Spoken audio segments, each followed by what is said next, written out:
નમસ્કાર મિત્રો, આજે હું તમને એવી કહાની કહેવા જઈ રહ્યો છું જે દરેક દીકરાના દિલને હચમચાવી દેશે. કેમ કે આ કહાની છે એ પ્રેમની જે કોઈ માપથી માપી શકાતો નથી અને એ છે માતાનો પ્રેમ. કહાની શરૂ થાય છે એક નાનકડા ગામથી. ગરીબીમાં પણ સંતુષ્ટ, હળવા હાસ્યથી ભરેલું એક ઘર. માતાનું નામ શાંતિબેન અને દીકરાનું નામ મિતેશ. મિતેશ બાળપણથી જ ખૂબ બુદ્ધિશાળી, મહેનતી અને સપના જોનાર હતો. શાંતિબેન દરરોજ પોતાના દીકરાને સ્કૂલે મોકલતા પહેલા એક વાત કહેતી. મિતેશ, તું ભલે ગમે તેટલો મોટો માણસ બની જા, પણ તારું દિલ ક્યારેય નાનું ન થવું જોઈએ. માતાનું આ એક વાક્ય એના જીવનનું ધોરણ બની ગયું. વર્ષો વીતી ગયા. મિતેશે મહેનત કરી, ભણ્યો, શહેર ગયો અને ધીમે ધીમે એક મોટો બિઝનેસમેન બની ગયો. હવે તે કરોડોમાં કમાતો હતો. એના પાસે મોટું બંગલો, મોંઘી કાર, વિદેશી ટ્રીપ્સ બધું હતું. પણ એ બધામાં ક્યાંક એની મા માટે જગ્યા ઘટી ગઈ. શાંતિબેન ગામમાં એકલા રહેતા હતા. ક્યારેક દીકરાને ફોન કરતી. બેટા, તું કેમ છે? ખાધું કે નહીં? પણ મિતેશ હંમેશા કહેતો, હા માં, હું બિઝી છું, પછી વાત કરું છું. આ પછી શબ્દ ધીમે ધીમે મહિનાઓમાં અને વર્ષોમાં ફેરવાઈ ગયો. એક દિવસ ગામમાં શાંતિબેનનું સ્વાસ્થ્ય ખરાબ થયું. એમણે દીકરાને ફોન કર્યો, પણ એ વખતે પણ મિતેશ એક મીટિંગમાં હતો. મોબાઈલ વાગતો રહ્યો, પણ જવાબ ન મળ્યો. આખરે શાંતિબેન એ વિચાર્યું, મારો દીકરો મોટો માણસ થઈ ગયો છે, એને તકલીફ ન આપવી જોઈએ.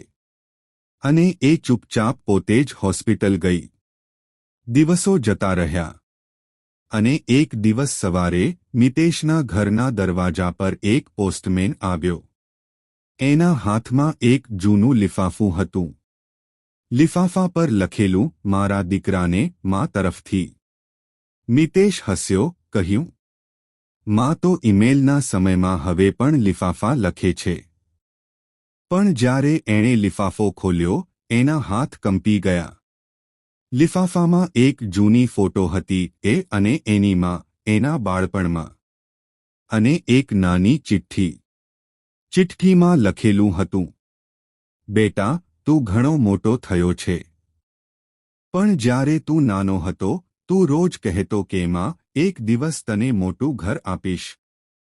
હવે તારી પાસે બધું છે, પણ તું ખુશ છે કે નહીં?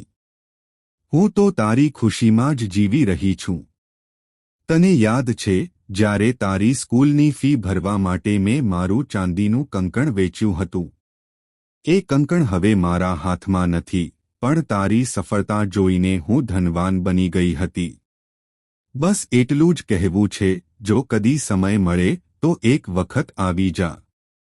મારો હાથે બનાવેલી ખીચડી તારી રાહ જોઈ રહી છે. લખાણ ધીમું, કંપાવેલું હતું.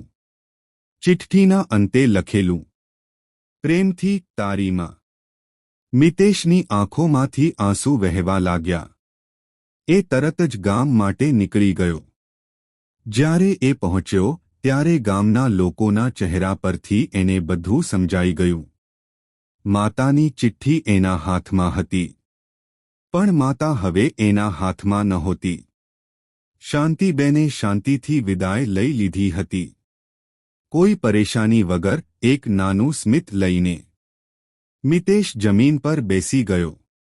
એણે એ ખાલી ખાટલાને જોયું જ્યાં એની મા સૂતી હતી. ત્યાં એક નાનું પોટલું પડેલું હતું, અંદર એ ચાંદીનું કંકણ હતું, જે એણે દીકરાની ફી માટે વેચ્યું હતું. ખાસ વાત એ હતી કે એ કંકણ હવે નવું હતું, કોઈએ પાછું આપ્યું હતું. ગામના વૃદ્ધ બોલ્યા, બેટા, તારી માતાએ કહ્યું હતું કે જો મારો દીકરો પાછો આવશે, તો એને આ આપજો. એ કહેતી હતી, આ મારી સૌથી મોટી સંપત્તિ છે. મિતેશ તૂટી ગયો. તે દિવસ પછી એણે પોતાનો આખો બિઝનેસ, કાર, બંગલો બધું વેચી દીધું. અને ગામમાં એક નાનું આશ્રમ ખોલ્યું, નામ આપ્યું શાંતિ આશ્રમ. અહીં તે વૃદ્ધ માતાઓની સેવા કરતો, જે પોતાના સંતાનોની રાહ જોઈ રહી હતી. એક દિવસ એણે પોતાના આશ્રમની દિવાલ પર પોતાની માતાની ચિઠ્ઠી લગાવી અને નીચે લખ્યું, માતાનું બલિદાન પૈસા કરતાં મોટું છે. કારણ કે પૈસા કમાઈ શકાય છે, પણ માતા ક્યારેય પાછી મળી શકતી નથી.